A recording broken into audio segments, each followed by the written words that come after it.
C'est dégueulasse. Venant d'une autorité. Durant une période de près d'un an, une élève qui était en secondaire 2 à l'époque et une enseignante de la polyvalente Nicolas Gatineau ont entretenu une relation inappropriée à l'extérieur des murs de l'école. Une enseignante au secondaire a envoyé des centaines de messages textes à une élève de décembre 2022 à juin 2023. La nature des conversations varie, mais elle lui parle de ses fréquentations, ses problèmes de santé et de ses rendez-vous avec l'esthéticienne. Elle a autorisé, elle a signé pour que ma fille se fasse faire un tatou. They have a matching tattoo. Le Centre de service scolaire des Draveurs, qui se décrit comme une organisation qui prône des valeurs comme le respect, l'inclusion et l'équité, n'aurait pas donné suite aux demandes d'information du parent concernant l'avenir de l'enseignante. Personne ne veut me dire c'était quoi la conséquence de l'enseignante. Pour ma part, là, selon les échanges que je vois, elle n'a pas eu. Information qui n'a pu être vérifiée puisque le CSSD a refusé à 2 reprises nos demandes d'entrevue.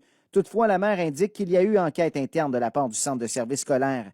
Impossible de connaître le résultat, mais l'enseignante est toujours en poste à la polyvalente Nicolas Gatineau. Le dossier de ma fille n'a pas été traité. On l'a laissé tomber.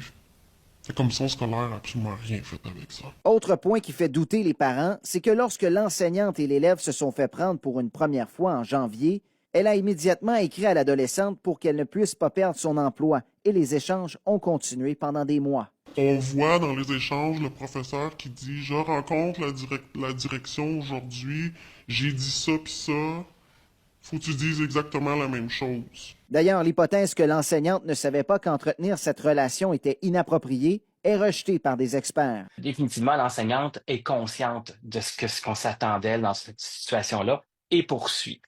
Et ce qu'elle invoque comme raison, c'est un besoin que l'enseignante a d'avoir une fille qu'elle n'a jamais eue, comme peut-être un besoin que l'étudiante a d'avoir une mère qu'elle n'a jamais eue. Rejoint par téléphone, l'enseignante nous a confirmé que la situation a été réglée. Non, ça a été réglé avec la commission scolaire, il n'y a pas rien d'autre à ajouter. Par manque de transparence, les cicatrices sont encore profondes pour cette famille et le pire est même imaginé par cette mère. Est-ce que selon vous, il y a eu des rapprochements là, entre la figure d'autorité et votre fille? Selon moi, de ce que je lis, oui. Selon nos informations, les messages auraient cessé entre l'enseignante et l'étudiante depuis près d'un an. Philippe Bessette, RNC Nouvelles, Gatineau.